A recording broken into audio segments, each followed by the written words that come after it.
Hello friends. ನಾನು last video ಅಲ್ಲಿ meniscus tear ಬಗ್ಗೆ ಮಾತಾಡಿದ್ದೆ. ನನ್ನ ಇಂಜುರೀಸ್ ಎಲ್ಲ ಹೆಂಗಾಯಿತು, ಲೈಕ್ MRI ಸ್ಕ್ಯಾನ್ ಬಗ್ಗೆ ಎಲ್ಲ ಸ್ವಲ್ಪ ಡಿಸ್ಕಸ್ ಮಾಡ್ಕೊಂಡಿದ್ದೆ. ಸೊ ನಂದು ಕ್ರಿಕೆಟ್ ಟೀಮ್ ಅವ್ರು ಬಂದು ಏನು ಹೇಳಿದ್ರು ಅಂದರೆ, ಲೈಕ್ ನಿನ್ನ ಮೆನಿಸ್ಕಸ್ ಟೇರ್ ಹೆಂಗಾಯಿತು, ಸೊ ನಿನ್ಗೆ ಗೊತ್ತಿರೋ ಪ್ರಕಾರ ಏನಾದರೂ ಇತ್ತು ಅಂದರೆ ತಿಳಿದಿರೋ ಪ್ರಕಾರ ಒಂದು ಸ್ವಲ್ಪ ಇನ್ಫಾರ್ಮೇಷನ್ ಶೇರ್ ಮಾಡು, ಹೆಲ್ಪ್ ಆಗುತ್ತೆ ವ್ಯೂವರ್ಸ್ ಕೂಡ ಅಂತಂದ್ಬಿಟ್ಟು ಹೇಳಿದ್ರು. ಸೊ ಏನಂತಂದರೆ, ನನಗೆ ಗೊತ್ತಿರೋ ಹಂಗೆ ನನಗೆ ಮೆನಿಸ್ಕಸ್ ಟೇರ್ ಇದೆ ಅಂದ್ಬಿಟ್ಟು ಆಲ್ಮೋಸ್ಟ್ ಒಂದು 8 to 10 months ಹಿಂದೆಯೇ ಗೊತ್ತಿತ್ತು ನನಗೆ.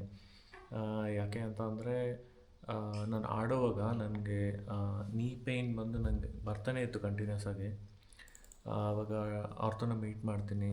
ಸೊ ಕೆಲವೊಂದು ಟ್ಯಾಬ್ಲೆಟ್ಸ್ ಕೊಟ್ಟರು, ಕೋರ್ಸ್ ಮೆಡಿಕೇಷನ್ ಕೋರ್ಸ್ ಕೂಡ ಕಂಪ್ಲೀಟ್ ಮಾಡಿದೆ, ನೋವಿರಲಿಲ್ಲ.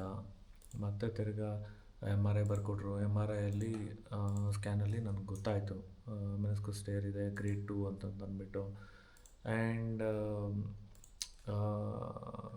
ಗೊತ್ತಾದಮೇಲೆ ತಿರ್ಗಾ ನಾನು ಕಂಟಿನ್ಯೂ ಮಾಡೋಕ್ಕೆ ಸ್ಟಾರ್ಟ್ ಮಾಡಿದೆ.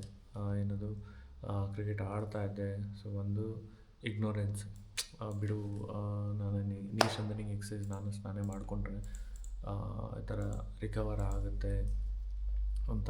ಅದೆಲ್ಲೋ ಆಗುತ್ತೆ, ಕಂಟಿನ್ಯೂಸ್ ಆಗಿ ಮಾಡಿದರೆ ಆಗ್ತಾಯಿತ್ತೇನೋ ಗೊತ್ತಿಲ್ಲ. ಬಟ್ ನಾನು ಅಷ್ಟು ಕಂಟಿನ್ಯೂಸ್ ಆಗಿ ಮಾಡ್ತಿರ್ಲಿಲ್ಲ. ನಾನು ಮಾಡ್ತಿದ್ದೆ, ಬಟ್ ಒಂದು ಏನದು ಹೇಳ್ತಾರಲ್ಲ ಕನ್ಸಿಸ್ಟೆನ್ಸಿ, ನಾನು ಮೇಂಟೈನ್ ಮಾಡಲಿಲ್ಲ ಅದು ಒಂದು. ಆ್ಯಂಡ್ ಎಲ್ಲೋ ಒಂದು ಕಡೆ ಇಗ್ನೋರೆನ್ಸು, ಫ್ರೆಂಡ್ಸ್ ಜೊತೆ ಮೀಟ್ ಮಾಡಿ ಕ್ರಿಕೆಟು ಆಡೋದು, ಎಂಜಾಯ್ ಮಾಡೋದು. ಸೊ ಒಂದು ಇದರಲ್ಲೇ ಇದ್ದೋಗಿದ್ದೆ ಆಡಿಕೊಂಡು.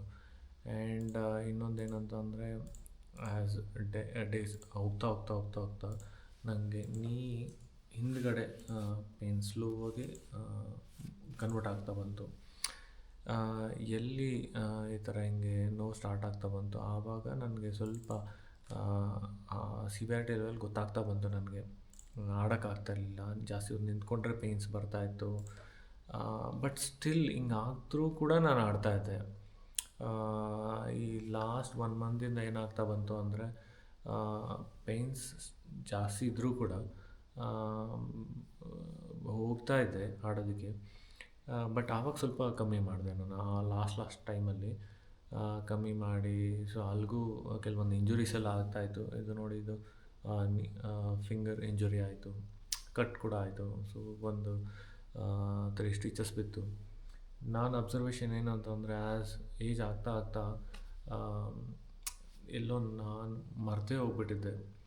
ನನ್ನ ರಿಕವರಿ ರೇಟ್ ಬಂದು ಯಾವ 20+, 60+ಅಲ್ಲಿ ಹೆಂಗೆ 16+ಅಲ್ಲಿ ಹೆಂಗೆ ಫಾಸ್ಟಾಗಿ ಆಗ್ತಾಯಿತ್ತು, ಆ ಒಂದು ಅಸಂಪ್ಷನಲ್ಲೇ ಇದ್ಬಿಟ್ಟಿದ್ದೆ. ನಾನು ಯೋಚನೆ ಮಾಡಲಿಲ್ಲ ನಾನು. ನನಗೆ ಆ ರಿಕವರಿ ರೇಟ್ಸ್ ಎಲ್ಲ ಸ್ವಲ್ಪ ಡೌನ್ ಆಗ್ತಾಯಿದೆ ನಂಗೆ ಗೊತ್ತಾಗ್ತಾಯಿತ್ತು. ಬಟ್ ಎಲ್ಲೋ ಒಂದು ಕಡೆ ಇಗ್ನೋರೆನ್ಸ್ ನನ್ನ ಓವರ್ಟೇಕ್ ಮಾಡಿಬಿಟ್ಟು ಬಿಟ್ಬಿಟ್ಟೆ ನಾನು. ಸೊ ನೆಗ್ಲೆಕ್ಟ್ ಮಾಡಿಬಿಟ್ಟೆ.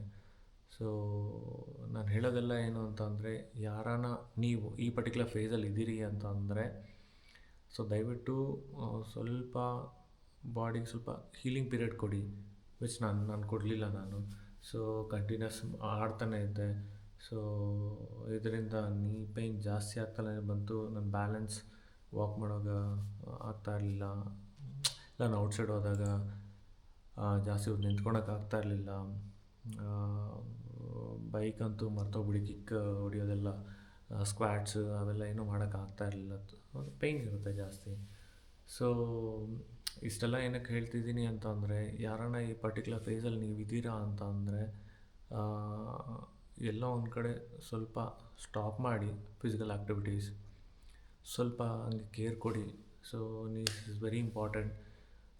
ಈಗ ನೆಗ್ಲೆಕ್ಟ್ ಮಾಡಿಬಿಟ್ರೆ ಆ ಥರ ಫ್ಯೂಚರಲ್ಲಿ ತುಂಬ ಪ್ರಾಬ್ಲಮ್ ಆಗುತ್ತೆ. ನಾನು ಮಾಡಿರೋ ಮಿಸ್ಟೇಕ್ ನೀವು ಮಾಡಬೇಡಿ. ಇದನ್ನು ಒಂದು ನನ್ನ ಆಗಿರೋ ಎಕ್ಸ್ಪೀರಿಯೆನ್ಸ್ ನಾನು ನಿಮ್ಗೆ ಹೇಳ್ಕೊಡೋಣ ಅಂತ ನಾನು ಈ ವಿಡಿಯೋ ಮಾಡ್ತಾ ಇರೋದು.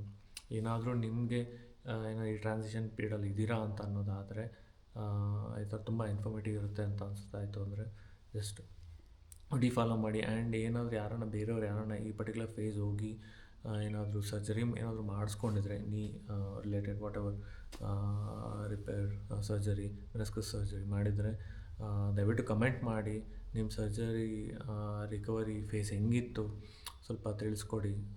ಈವನ್ ನಾನು ಕೂಡ ನಿಮ್ಮ ಕಮೆಂಟ್ಸ್ ಓದ್ತೀನಿ, ಸೊ ಎಲ್ಲರಿಗೂ ಹೆಲ್ಪ್ ಆಗುತ್ತೆ.